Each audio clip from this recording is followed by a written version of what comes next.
नमस्कार, exam selection 360 पर आपका स्वागत है। मैं हर्षवर्धन रोज की तरह आज आपके लिए फिर एक क्लास लेकर आया हूं जिसमें हम पढ़ने वाले हैं आज के टॉप मोस्ट करंट क्वेश्चन। इन करंट क्वेश्चन में हम जो बात करेंगे, सबसे पहले आज की ऐतिहासिक घटनाओं पर चर्चा करेंगे। उसके बाद जो देश दुनिया में कुछ घटनाएं घटी हैं उस पर चर्चा करेंगे और कौन सी घटनाएं हमारे एग्जाम में आने वाली हैं उन पर विशेष फोकस किया जाएगा।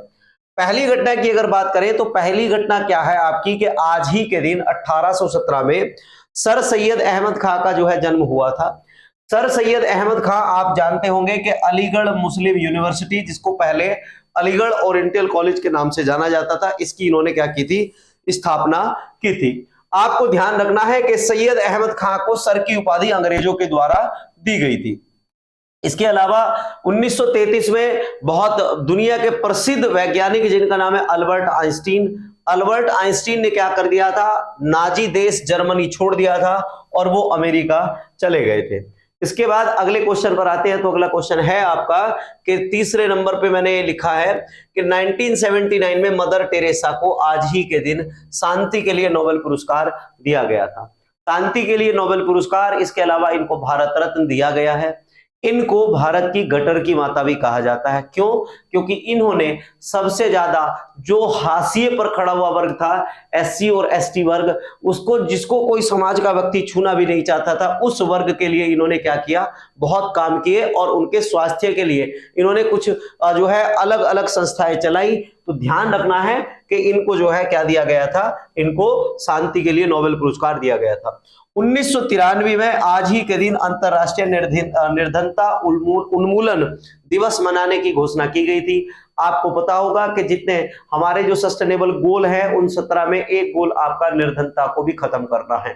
तो सस्टेनेबल गोल में निर्धनता को खत्म करने के लिए निर्धनता किस तरीके से खत्म की जा सकती है, उसके लिए अंतरराष्ट्रीय निर्धनता उन्मूलन दिवस मनाया जाता है।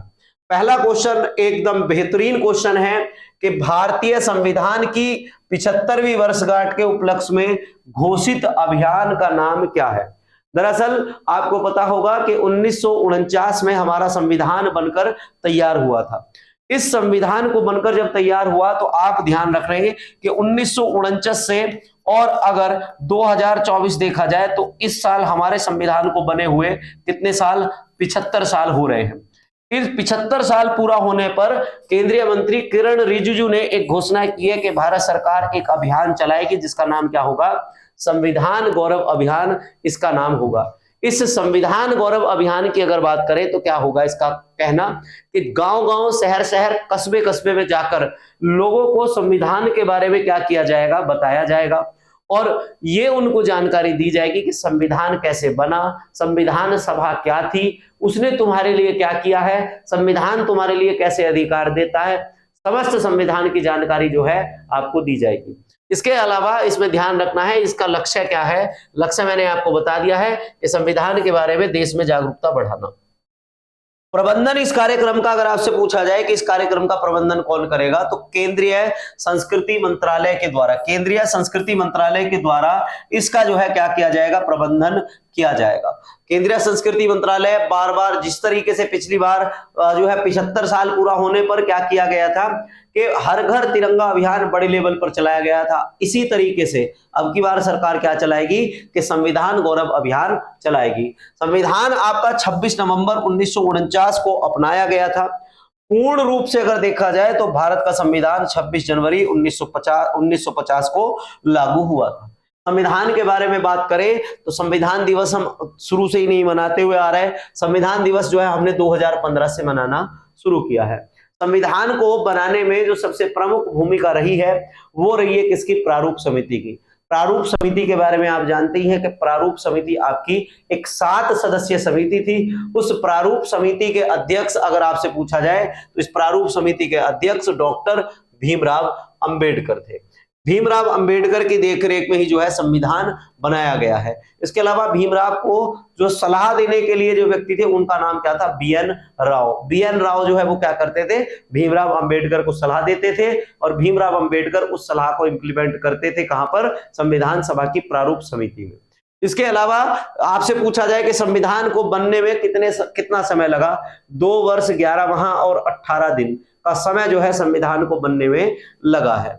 इसके अलावा अगर कई बार पूछा जा सकता है कि इसको लिखा किसने है, तो संविधान को भीमराव अंबेडकर के द्वारा लिखा नहीं गया था, लिखा जो गया था वो किसके द्वारा, प्रेम बिहारी नारायण रायजादा के द्वारा इसको लिखा गया था। देहरादून के ये व्यक्ति थे और इन्होंने क्या किया था, इटैलिक शैली में क्या किया था, संविधान को लिखा था। इसके अलावा आपको ध्यान रखना है कि हिंदी पांडुलिपि में प्रेम बिहारी रायजादा ने इसको जो लिखा था वो लिखा था अंग्रेजी में। कौन सी भाषा में लिखा था, अंग्रेजी भाषा में, इटैलिक शैली में लिखा था। इसके अलावा हिंदी पांडुलिपि में वसंत कृष्ण वैद्य ने इसको जो है लिखा था। इसके अलावा आपको जो महत्वपूर्ण चीजें समझनी है वो ये है कि इसका जो डिजाइन है वो किसने तैयार किया था, नंदलाल बोस ने जो है इसका डिजाइन तैयार किया था। और इसके डिजाइन में आपको पता होगा कि सोने की जो परत है उसके द्वारा इसको तैयार किया गया था।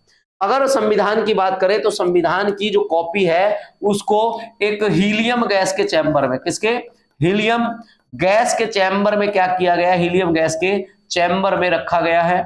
और ये जो चैम्बर है वो कहां पर है, तो इसकी फर्स्ट कॉपी जो है संसद भवन के पुस्तकालय में रखी गई है और इसको हीलियम गैस में रखा गया है, जिससे क्या हो कि इंक जो है वो इसकी पुराने समय जैसे जैसे पुराना हो वो फैल ना जाए, उसके लिए इंक जो है इसको हीलियम गैस के चैम्बर में रखा है। ग्वालियर की सेंट्रल लाइब्रेरी में संविधान की एक मूल प्रति रखी गई है। जब हमारा संविधान बना था तो संविधान की 3 कॉपियां थी, उसमें एक कॉपी आपकी ग्वालियर की लाइब्रेरी में है, एक कॉपी इसकी जो है देहरादून की लाइब्रेरी में है, एक कॉपी इसकी मूल वाली जो है वो कहां पर है, वो एक कॉपी इसकी जो है संसद भवन की लाइब्रेरी में है। तो आपको संविधान के बारे में मैंने इतनी सारी चीजें बता दी हैं। संविधान में आपको पता ही होगा कि हमारा जो संविधान था तो मूल संविधान में आपके 395 अनुच्छेद थे। इसके अलावा इसमें 22 जो है वो क्या थे, भाग थे। इसमें 8 जो है क्या हुआ करती थी, 8 अनुसूचियां हुआ करती थी। अब भाग जो है बढ़कर कितने हो गए हैं, 25। अनुसूचियां बढ़कर जो है वो कितनी हो गई हैं, लगभग आपकी 12। और अनुच्छेद बढ़ते बढ़ते आपके 470 के आसपास जो है पहुंच चुके हैं। अनुच्छेदों की संख्या जो है 470 के आसपास धीरे धीरे हो गई है। अब आपको समझना है अगले क्वेश्चन के बारे में। हाल ही में किस मंत्रालय ने ई माइग्रेट V2.0 वेब पोर्टल का एक ऐप जारी किया है। आपको पता ही होगा कि एस जयशंकर आजकल बहुत ज्यादा एक चर्चा का विषय बने हुए हैं, क्योंकि ये इस समय पाकिस्तान की एससीओ समिट में जो है क्या करने गए हैं, एससीओ समिट में भाग लेने गए हैं। तो अभी क्या हुआ है कि आपका विदेश मंत्रालय के द्वारा क्या किया गया है, विदेश मंत्रालय के द्वारा ई माइग्रेट V2.0 वेब पोर्टल जारी किया गया है। अब इसको समझते हैं कि ये पोर्टल है क्या।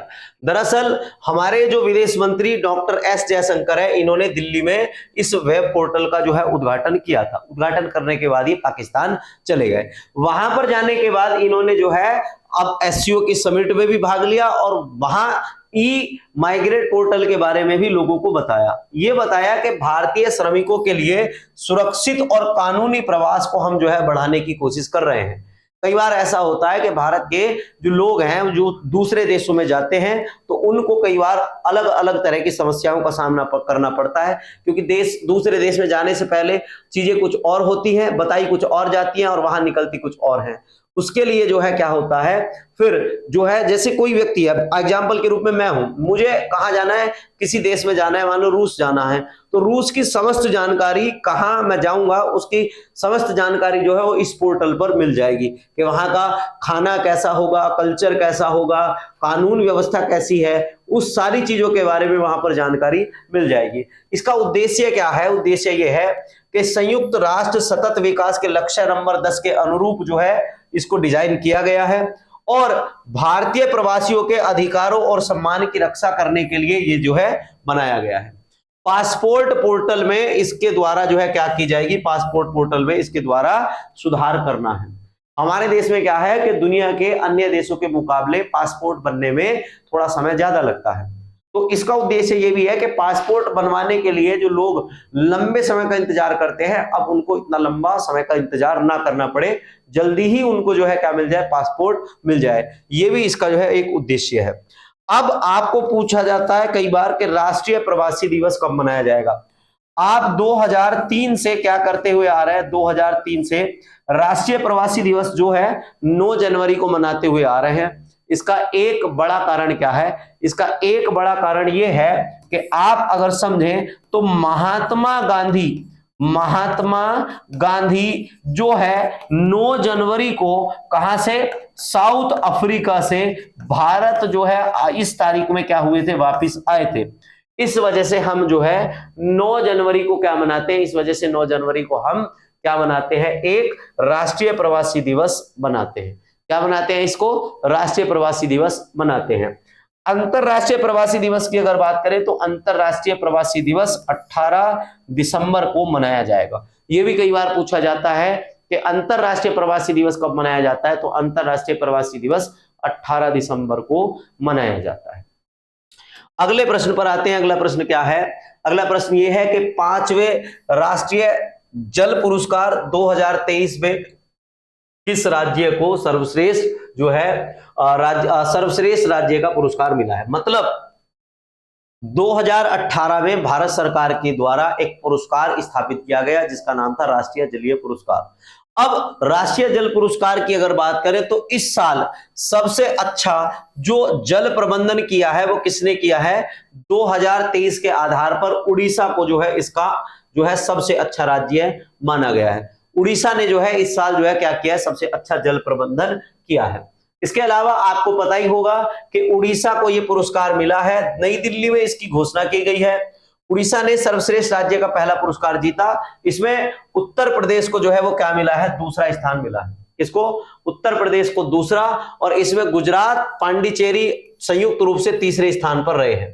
इसके अगर उद्देश्य की बात करें, इसका उद्देश्य क्या है, तो उद्देश्य है इसका जल संरक्षण और प्रबंधन के प्रयासों को मान्यता देना, कि जल का जो संरक्षण है वो किस तरीके से किया जा सकता है और हम किस तरीके से लोगों को जागरूक कर सकते हैं कि जिससे जो है क्या हो जाए, जिससे लोग जो है जल का प्रबंधन अच्छी तरीके से कर सके।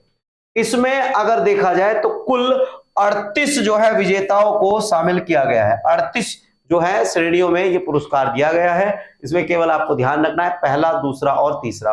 पहले नंबर पर आपका उड़ीसा है, दूसरे नंबर पर उत्तर प्रदेश है, तीसरे नंबर पर संयुक्त रूप से आपका पांडिचेरी और गुजरात है। इसके अलावा आपको ध्यान रखना है कि इसमें जल दिवस से भी क्वेश्चन बन सकता है। तो जल दिवस आपका जो है वो कब मनाया जाता है, 22 मार्च को जल दिवस मनाया जाता है। इसके अलावा आपसे पूछा जा सकता है, ये आपकी एक योजना है, ये कई बार आ चुकी है, अब की बार भी पेपर में आपके रखी हुई मिलेगी, कि भारत सरकार के द्वारा एक योजना चलाई गई थी जिसका नाम क्या था, हर घर जिला, हर घर वाला, हर घर जिला, हर घर जल योजना, सॉरी हर घर जल योजना। अब हर घर जल योजना से जो है पूरी तरीके से अपने एक एक आदमी के पास पानी पहुंचाने वाला, हर घर जल योजना के आधार पर 100% इस योजना को इंप्लीमेंट करने वाला भारत का पहला राज्य कौन सा था, तो अगर आपसे पूछा जाए तो इसका पहला राज्य आंसर आ जाएगा गोवा। गोवा जो है आपको ध्यान रखना है 2020 में हर घर जल योजना में पहला स्थान पाने वाला राज्य है। टीबी के उन्मूलन में भी जो है गोवा सबसे ऊपर है, और गोवा ने क्या किया है, टीबी उन्मूलन जो है किया है। केंद्रीय जल शक्ति मंत्री की अगर बात करें तो केंद्रीय जल शक्ति मंत्री कौन है, श्री गजेंद्र सिंह शेखावत है। कौन है, गजेंद्र सिंह शेखावत जो है वो क्या है, इस समय हमारे केंद्रीय जल शक्ति मंत्री है। और ध्यान रखना है कि राष्ट्रीय जल पुरस्कार की जो शुरुआत है भारत सरकार के द्वारा कब की गई है, 2018 में की गई है। ठीक, कब की गई है, 2018 में जो है इसकी शुरुआत की गई है। और आपसे अगले क्वेश्चन में अगर आपसे मैं एक और चीज पूछ लूं कि जल संरक्षण के लिए जो है दुनिया में पहला स्थान जो है अगर आपसे पूछा जाए किसका है, तो जल संरक्षण के मामले में दुनिया में जो आपकी नार्डिक कंट्रियां हैं, कौन सी कंट्रियां हैं, नार्डिक कंट्रियां हैं, नार्डिक कंट्रियों में जो है सबसे अच्छा जल संरक्षण किया जा रहा है। इस समय सबसे ज्यादा दूषित जल पीने के मामले में अगर पहले नंबर पर कोई है तो वो कौन है, भारत। भारत के लोग सबसे ज्यादा दूषित जल पीने के मामले में पहले नंबर पर हैं। दूषित जल पीने से आपको पता ही है कौन सी बीमारी होती है, दूषित जल पीने से हैजा नाम की बीमारी होती है। हैजा को एशिया की महामारी भी कहा जाता है। अगले क्वेश्चन पर आते हैं, बहुत महत्वपूर्ण क्वेश्चन है। 10 साल बाद मुख्यमंत्री जो है जम्मू कश्मीर को मिला है, तो क्वेश्चन यही है कि जम्मू कश्मीर के नए मुख्यमंत्री के रूप में किसने शपथ ली है। आपको ये दिख ही रहे होंगे, इनका नाम जो है वो क्या है, उमर अब्दुल्ला। उमर अब्दुल्ला ने क्या किया है, उमर अब्दुल्ला ने अपने दूसरे कार्यकाल के लिए क्या किया है, इन्होंने जम्मू कश्मीर के मुख्यमंत्री की शपथ ली है। ध्यान रखने वाली बात यह है कि यहां पर जो है पिछले 6 साल से जो है यहां पर क्या चल रहा था, राष्ट्रपति शासन चल रहा था। अब इसका राष्ट्रपति शासन का कारण क्या था, कारण यह था कि 2018 में जो है 2 सरकारें थी जिसका नाम था बीजेपी और पीडीपी, इन दोनों की जो मिलीजुली सरकार थी। अब यहां इस समय जो मुख्यमंत्री थी महबूबा मुफ्ती थी। अब महबूबा मुफ्ती को क्या थी, जो है जरूरत थी किसकी, थोड़ी सी सीटों की, वो कांग्रेस अब बीजेपी ने दे रखी थी।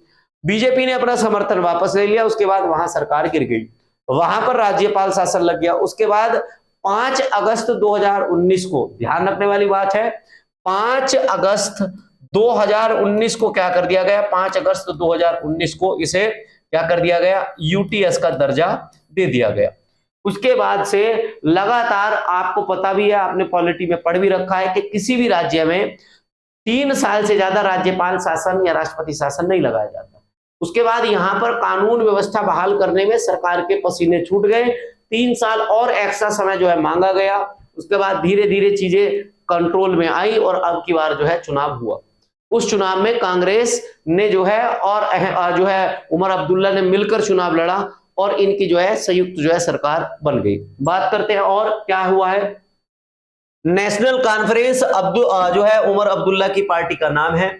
इन्होंने जम्मू कश्मीर के मुख्यमंत्री के रूप में शपथ ली है और इंपॉर्टेंट बात यह है कि एक व्यक्ति है जिनका नाम क्या है, सुरेंद्र चौधरी।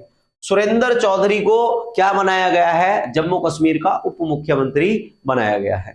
इसके अलावा ध्यान रखने वाली बात है कि कश्मीर की कुछ रोचक जानकारियां मैं आपको देता हूं, तो इसमें आपको ध्यान रखना है कि 15 अक्टूबर 1947 को मेहर चंद महाजन पहली बार क्या हुए, यहां के प्रधानमंत्री बने। उसके बाद क्या होता है, दूसरी घटना ये होती है कि मोहम्मद सादिक 1965 में यहां के जो है क्या बनते हैं, यहां के पहले सीएम बनते हैं। यहां के पहले सीएम कौन बने, मोहम्मद सादिक बने। मोहम्मद सादिक के बाद उमर अब्दुल्ला के दादा क्या है, नेशनल कॉन्फ्रेंस के पहले जो है क्या बनते हैं, मुख्यमंत्री बनते हैं। उनका नाम क्या है, शेख अब्दुल्ला। बीच कार्यकाल में क्या हुआ, शेख अब्दुल्ला की मृत्यु होती है। शेख अब्दुल्ला की मृत्यु होने के बाद उनके पुत्र, जिनका नाम क्या है, अगर आपसे पूछा जाए, उनके पुत्र जो हैं क्या बनते हैं, जो है मुख्यमंत्री बनते हैं। इसके बाद शेख अब्दुल्ला की पीढ़ी के तीसरे व्यक्ति उमर अब्दुल्ला जो है वो क्या बने हैं, उमर अब्दुल्ला प्रधानमंत्री बने। उमर अब्दुल्ला का ये दूसरा कार्यकाल है। उमर अब्दुल्ला पहले 2009 से 2015 तक जम्मू कश्मीर के मुख्यमंत्री रह चुके हैं। अब की बार इनका कार्यकाल 2024 से 2029 तक जो है रहने वाला है। इसके अलावा आपको ध्यान रखना है, तो जम्मू कश्मीर 26 अक्टूबर 1947 में जो है ये क्या हुआ, भारत में शामिल हुआ। इसके बाद आपको ध्यान रखना है, तो केंद्र शासित प्रदेश 5 अगस्त 2019 को ये बना। राष्ट्रीय पशु यहां का अगर पूछा जाए तो आप कहना कि कश्मीर का राष्ट्रीय पशु जो है वो क्या है, हंगुल है। राष्ट्रीय पशु क्या है, हंगुल। राष्ट्रीय पक्षी की अगर बात करें तो राष्ट्रीय पक्षी इसका काला तीतर है। राष्ट्रीय पेड़ की अगर बात करें तो राष्ट्रीय पेड़ है इसका चिनार। विधानसभा सीट की अगर बात करें तो विधानसभा सीट है यहाँ पर 90। लोकसभा सीट की अगर बात करें तो लोकसभा सीट है इसकी 6। और उपराज्यपाल की अगर बात करें तो उपराज्यपाल कौन है इसके, उपराज्यपाल है मनोज सिन्हा। ठीक है, उपराज्यपाल कौन है इसके, उपराज्यपाल मनोज सिन्हा है। अब मुख्यमंत्री आपको पता चली गया है कौन है मुख्यमंत्री, अगर आपसे पूछा जाएगा तो उमर अब्दुल्ला। याद रखना है, आपको ये क्वेश्चन पेपर में जरूर मिलेगा, तो उमर अब्दुल्ला से आपको याद रखना है। अगले क्वेश्चन पर बढ़ते हैं। अगला क्वेश्चन क्या है कि हाल ही में बंधन बैंक है, इस बंधन बैंक के एमडी और सीईओ के रूप में किसे नियुक्त किया गया है। 2 महीने से मामला लटका पड़ा था, आरबीआई इसकी अनुमति दे ही नहीं रहा था। अब हारकर आरबीआई ने जो है इसकी अनुमति दी है और उन्होंने कहा है कि पार्थ प्रीतम सेन गुप्ता पार्थ प्रीतम सेनगुप्ता को क्या किया जाए, बंधन बैंक का एमडी और सीईओ नियुक्त कर दिया जाए। आपको पता होगा CS सेट्टी जो है वो क्या है, SBI state bank of India के क्या हैं, ये आपको पता है एसबीआई के क्या है, प्रमुख है। इसके अलावा आपको यह भी पता है कि अतुल कुमार गोयल जो है वो किसके जो है आपको पूछा जाए प्रमुख है, तो आप कहना कि पीएनबी के जो प्रमुख है, पीएनबी के प्रमुख कौन है, पीएनबी के प्रमुख हो गए साहब अतुल कुमार गोयल। शक्तिकांत दास के बारे में आप जानते हैं कि इस समय जो रिजर्व बैंक ऑफ इंडिया है, रिजर्व बैंक ऑफ इंडिया के जो गवर्नर है वो कौन है, शक्तिकांत दास है। ध्यान रखना कि इसको क्या कहा जाएगा, इसको कहा जाता है मेरे भाई, इसको कहा जाएगा सरकार का बैंक कहा जाएगा। इसको क्या कहा जाएगा, सरकार का बैंक। भारत की जो अर्थव्यवस्था है उसको कंट्रोल करने का काम कौन करता है, आरबीआई करता है।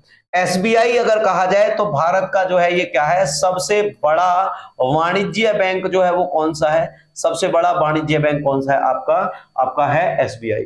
पीएनबी की अगर बात करें तो पीएनबी आपको ध्यान रखना है कि भारतीय पूंजी से खुला पहला बैंक, भारतीय पूंजी से खुला पहला बैंक जो है अगर आपसे पूछा जाए तो आप कहोगे कि वो कौन सा है, आपका पीएनबी है। और इसको जो है लाहौर में क्या किया गया था, खोला गया था।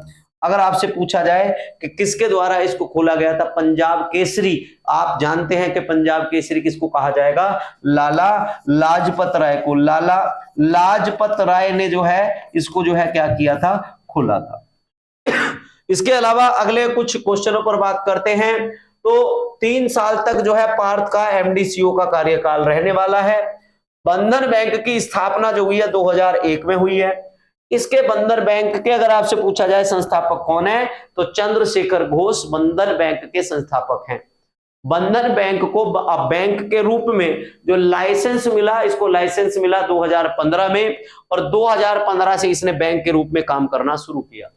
बंधन बैंक का अगर आपसे पूछा जाए उद्देश्य क्या है, तो सस्टेनेबल गोल में जो आपका दे रखा है, गरीबी उन्मूलन करना और वित्तीय समावेश को बढ़ाना। इसका जो है क्या है, वित्तीय समावेश को बढ़ाना और गरीबी का उन्मूलन करना, इसका जो है मेन मोटो है। समझ में आ गई बात। चलो बढ़ते हैं अगले क्वेश्चन पर। आपका एक बहुत ही बेहतरीन सा क्वेश्चन है, BEML। आपको समझ में आ रहा होगा, BEML आपकी जो है ये एक कंपनी है और भारत की पहली स्वदेशी बुलेट ट्रेन बनाने का अनुबंध इसको जो है मिला है।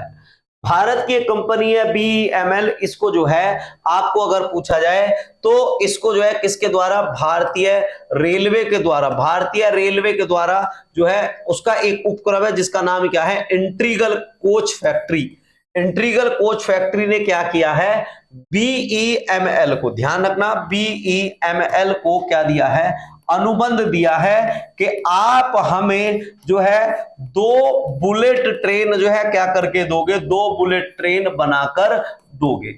ये एक बड़ी महत्वपूर्ण बात है कि किसी भारतीय कंपनी को ही पहली बार जो है इस तरह का कोई प्रोजेक्ट मिला है।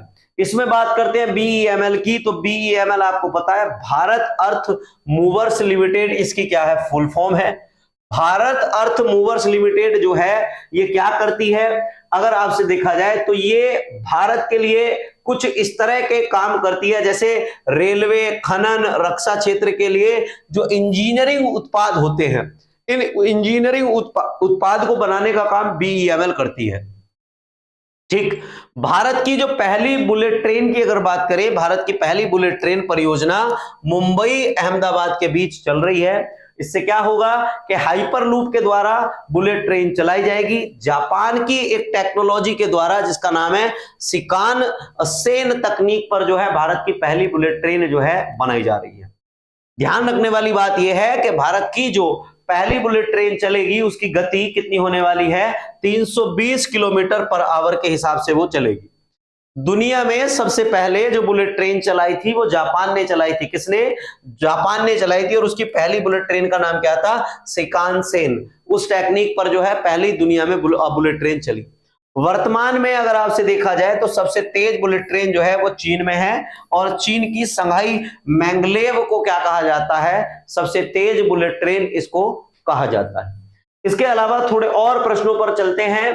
तो इंटीग्रल कोच फैक्ट्री ने 866.87 करोड़ रुपए का जो है BEML के साथ जो है अनुबंध किया है, और इसको बताया है कि आपको 2 हाई स्पीड ट्रेन के सेट बनाकर जो है क्या करने पड़ेंगे, देने पड़ेंगे। और साथ ही साथ में इनको एक टारगेट दिया है कि ये आपको जो ट्रेन है 2026 तक बनाकर ही देनी है। 2026 फरवरी तक जो है इनको बनाकर देना है। तो लगभग इनके पास 1 साल 2 महीने का इनके पास जो है समय है।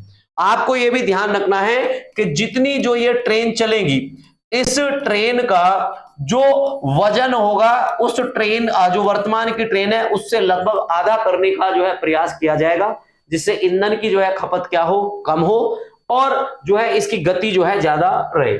इसके अलावा आपको पता ही है कि भारत में इस समय जो है एक कार्यक्रम चल रहा है जिसका नाम क्या है, कवच। और कवच का 4.0 वर्जन जो है भारत सरकार के द्वारा, रेलवे के द्वारा जारी किया गया है।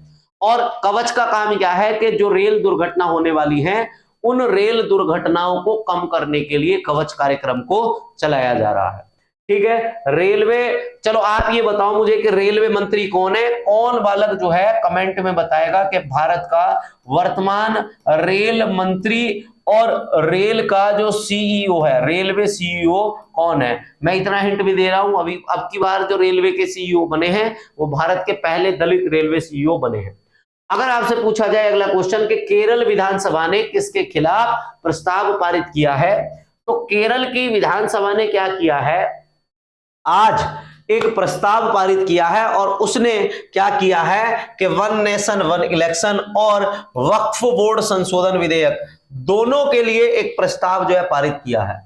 उसने एक बार पहले भी ये कहा था कि 1 नेशन 1 इलेक्शन जो है वो भारत के लोकतंत्र के जो है विरुद्ध है, और वक्फ बोर्ड संशोधन विधेयक जो है ये भी क्या करेगा, जो वक्फ बोर्ड से संबंधित संस्थाएं हैं उनकी शक्तियों को कम करने का काम करेगा।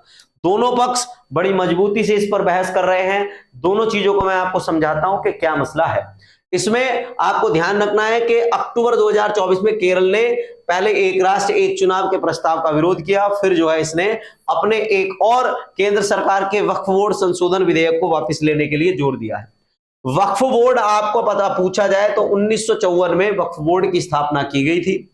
इसकी स्थापना अगर आपसे पूछी जाए तो क्यों की गई? ये वक्फ बोर्ड क्या है, एक मुस्लिम धार्मिक ट्रस्ट है, और इसका जो काम है, इसका जो उपयोग है वो क्या है, ये वर्तमान में एक जो है कानूनी संस्था है। ये अपने आप में संपत्ति अर्जित करने, रखने और हस्तांतरित करने की इसके पास शक्तियां हैं। साथ ही साथ में इसमें ध्यान ये भी रखने वाली बात है कि वक्फ बोर्ड अधिनियम 2013 से इसमें जब संशोधन किए गए तो इसको इतनी ज्यादा शक्तियां दे दी गई कि अब हम जो है इसके द्वारा जो संपत्ति कब्जाई गई है उनको किसी अदालत में चुनौती ही नहीं दे सकते। तो सरकार ये कहना चाह रही है कि इनके द्वारा कई बार बहुत चल और अचल ऐसी संपत्ति जो है कब्जा ली जाती है, जो बहुत ही महत्वपूर्ण किसी एक समुदाय की संपत्ति होती है। वो कोई सा भी धार्मिक समुदाय हो सकता है, और उसको सुप्रीम कोर्ट और हाई कोर्ट में लेके नहीं जा सकते। उससे कई बार जो है धार्मिक मुद्दे बढ़ते हैं। उन सारे मुद्दों को जो है खत्म करने के लिए, इसके अलावा सरकार ये कह रही है कि वक्फ बोर्ड में आपने महिलाओं को बिल्कुल शामिल ही नहीं कर रखा, तो आपको वक्फ बोर्ड में महिलाओं को भी शामिल करना चाहिए। ये कुछ बदलाव करने का प्रयास जो है वर्तमान में रूलिंग पार्टी कर रही है, और जो विपक्ष है वो इसका क्या कर रहा है, विरोध कर रहा है। साथ ही में ध्यान रखना है कि वक्फ बोर्ड क्या करता है, इसका अपनी जो जमीन का उपयोग है वो धार्मिक कार्य, शिक्षण और चैरिटेबल उद्देश्यों से क्या करता है, जमीन को कब्जाता है। और इस समय भारत की सबसे ज्यादा जो जमीन अगर कोई सी ट्रस्ट के पास है तो वो वर्तमान में वक्फ बोर्ड के पास ही जो है वर्तमान में सबसे ज्यादा क्या है, जमीन है। आपको ध्यान रखना है केरल के बारे में, तो केरल ने ये आपका प्रस्ताव क्या किया है, पास किया। केरल के अगर बात करें मुख्यमंत्री की कि मुख्यमंत्री कौन है, तो आपको पता होगा मुख्यमंत्री है यहाँ के पिनारी विजयन। पिनारी विजयन यहाँ के क्या है, मुख्यमंत्री हैं। और अगर आपसे पूछा जाए यहाँ के गवर्नर कौन है, अगर आपसे पूछा जा रहा है गवर्नर, तो आपको पता होगा कि आरिफ मोहम्मद खान। आरिफ मोहम्मद खान जो है यहाँ के क्या है, आरिफ मोहम्मद खान यहाँ के गवर्नर हैं। साथ ही में आपको ध्यान रखना है, अगले क्वेश्चन पर चलते हैं। और अगला क्वेश्चन बहुत महत्वपूर्ण है कि असम सरकार ने बाढ़ के खतरे को कम करने के लिए किस उपाय को अपनाया है।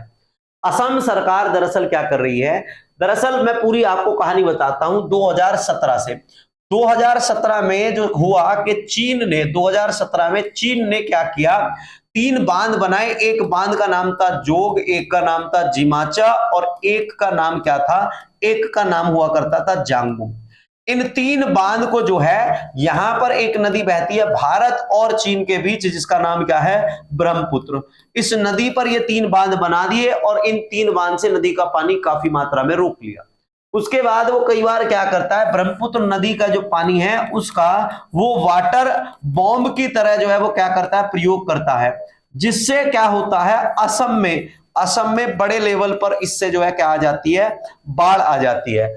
और असम का आपको पता होगा कि एक द्वीप है जिसका नाम क्या है, माजुली द्वीप। इस माजुली द्वीप पर वर्तमान में संकट मंडरा रहा है कि यहां के लोग क्या करें, वो पूरी तरीके से बड़े परेशान हैं। या तो बिल्कुल सूखा पड़ जाएगा या बहुत भयंकर रूप से क्या आ जाएगी, बाढ़ आ जाएगी। इन सब के लिए वहां की सरकार ने अब क्या किया है, एक उपाय का सोचा है।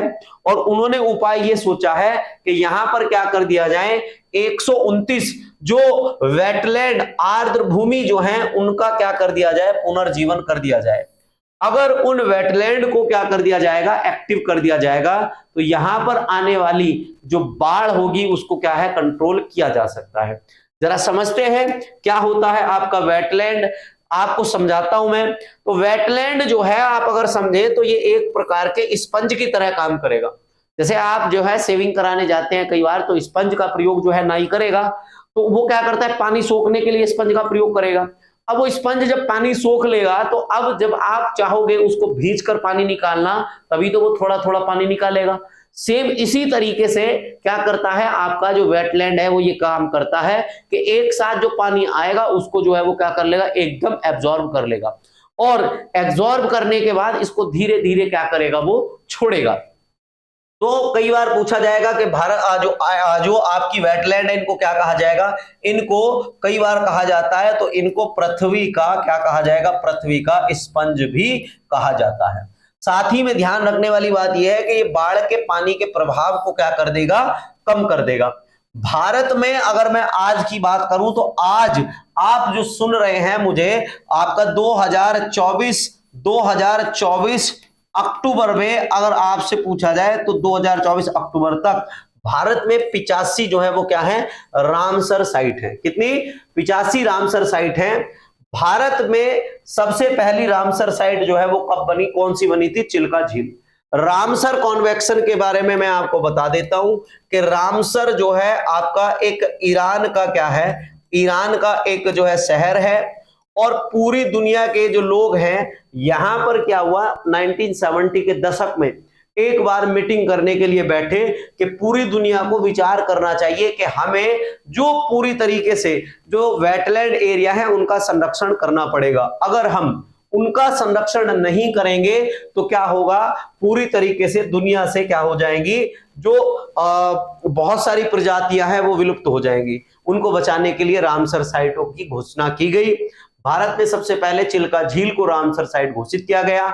बढ़ाते बढ़ाते अब भारत में 85 जो है रामसर साइट आ गई हैं। लास्ट बार जो बढ़ाई गई है वो 3 रामसर साइट बढ़ाई गई हैं। सबसे ज्यादा इस समय हमारी जो है रामसर साइट 18 है तमिलनाडु में, और दूसरे नंबर पर आपका जो है वो यूपी है जिसमें 10 रामसर साइट है। आपको ये वाली बात ध्यान रखनी है। इसके अलावा आपको यह भी ध्यान रखनी है कि नए स्थल जो 2024 में जोड़े गए हैं वो कौन कौन से हैं। आपका नंजरायन पक्षी अभ्यारण्य और काजू वैली पक्षा अभ्यारण्य जो आपके कहां पर है, तमिलनाडु में है, इनको जोड़ा गया है। इसके अलावा आपको ध्यान रखना है कि मध्य प्रदेश में जो तवा जलाशय है, तवा जलाशय को भी इसमें जोड़ा गया है। तो इनको जोड़ने के बाद टोटल संख्या कितनी हो गई है इनकी, टोटल संख्या इनकी आपको मैंने बताई है 85 हो गई है। इसके अलावा आपको ध्यान रखना है कि भारत का सबसे छोटा जो रामसर साइट है उसका नाम क्या है, रेणुका वेटलैंड। भारत का जो सबसे बड़ा रामसर साइट है वो आपका पश्चिम बंगाल का सुंदरबन का जो डेल्टा है, सुंदरबन का डेल्टा जो है वो क्या है, सबसे बड़ा भारत का रामसर साइट है। इसके अलावा आपको यह भी ध्यान रखना है कि विश्व वेटलैंड डे कब मनाया जाता है। तो विश्व वेटलैंड दिवस आपका 2 फरवरी में मनाया जाएगा। कब मनाया जाएगा? 2 फरवरी में मनाया जाएगा। वालोंग युद्ध स्मारक का निर्माण किस उद्देश्य से किया गया है? वालोंग युद्ध स्मारक आप जानते होंगे, आपने जब कभी भी चीन और भारत के युद्ध के बारे में पढ़ा होगा तो ऐसा नहीं है कि आपका कभी जिक्र ना हुआ हो या सामना ना हुआ हो वालोंग शब्द से। तो वालोंग शब्द, वालोंग जो युद्ध स्मारक है, ये युद्ध में मारे गए सैनिकों को श्रद्धांजलि देने के लिए क्या किया गया है, इस स्मारक को जो है क्या किया जा रहा है, विकसित किया जा रहा है। इसमें आपको ध्यान रखना है कि 14 नवंबर को हम जो है क्या करेंगे, आने वाली 14 नवंबर को हम 2 दिवस मनाएंगे। एक आपका क्या होगा, वालोंग दिवस, और एक 14 नवंबर को आपको पता है एक दिवस मनाया जाता है जिसको कहा जाता है विश्व मधुमेह दिवस।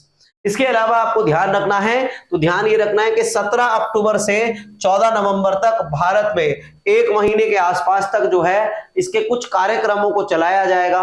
और इन कार्यक्रमों की बात ये होगी कि हम 62वां जो वालोंग दिवस मनाएंगे, इसमें भारत के पूर्वी मोर्चे की रक्षा करने वाले लोगों की साहस और बलिदान की गाथा जो है सबको सुनाएंगे और उनका हम क्या करेंगे, एक जश्न मनाएंगे।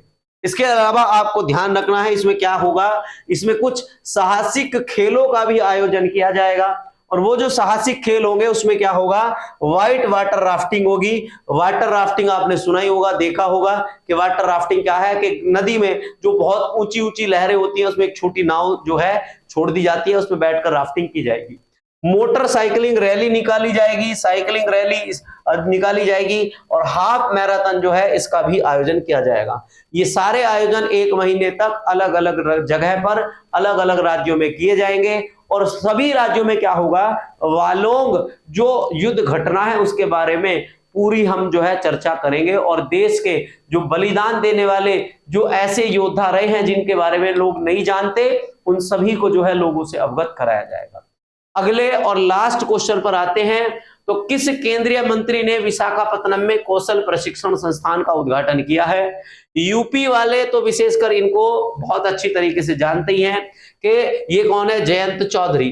जयंत चौधरी के द्वारा जो है क्या किया गया है, कौशल विकास मंत्री और उद्यमिता मंत्रालय इन्हीं के पास है। इन्होंने जो है क्या किया है, आपका विशाखापत्तनम में कौशल प्रशिक्षण संस्थान का उद्घाटन किया है। जयंत चौधरी ने विशाखापत्तनम में इसका उद्घाटन कर दिया। इसमें ध्यान रखना है, तो कंप्यूटर सॉफ्टवेयर एप्लीकेशन में प्रशिक्षण जो है क्या करेगा, दिया जाएगा। और डीजीटी द्वारा कार्यान्वित व्यावसायिक प्रशिक्षण योजना के रूप में कंप्यूटर के अनुप्रयोगों पर विभिन्न अल्पकालिक पाठ्यक्रम भी जो है इसमें दिया जाएगा। आपको पता होगा कि प्रधानमंत्री कौशल विकास योजना जी है, जिसको हम PMKVY के नाम से जानते हैं। PMKVY आपकी 2015 में भारत सरकार के द्वारा शुरू की गई योजना थी। इसमें होता क्या है, PMKVY में 15 से 45 साल के बेरोजगार या स्कूल छोड़ चुके युवाओं को निःशुल्क प्रशिक्षण दिया जाता है, और उन सभी युवाओं को क्या किया जाएगा, प्रशिक्षण देने के बाद किसी प्राइवेट कंपनी में जॉब करने के लिए तैयार किया जाता है। आज हमने बहुत सारे सवाल पढ़े हैं। इन सभी बहुत सारे सवालों को पढ़ने के लिए आपका बहुत बहुत धन्यवाद। एग्जाम सिलेक्शन आपके साथ ऐसे ही लगा रहेगा, जुड़ा रहेगा जब तक आपका सिलेक्शन नहीं होगा। आज की वीडियो यही समाप्त करते हैं। वीडियो अगर अच्छी लगी है तो लाइक, शेयर और सब्सक्राइब कर दीजिए। आज के लिए इतना ही, मिलते हैं कल। बहुत बहुत आज के लिए धन्यवाद।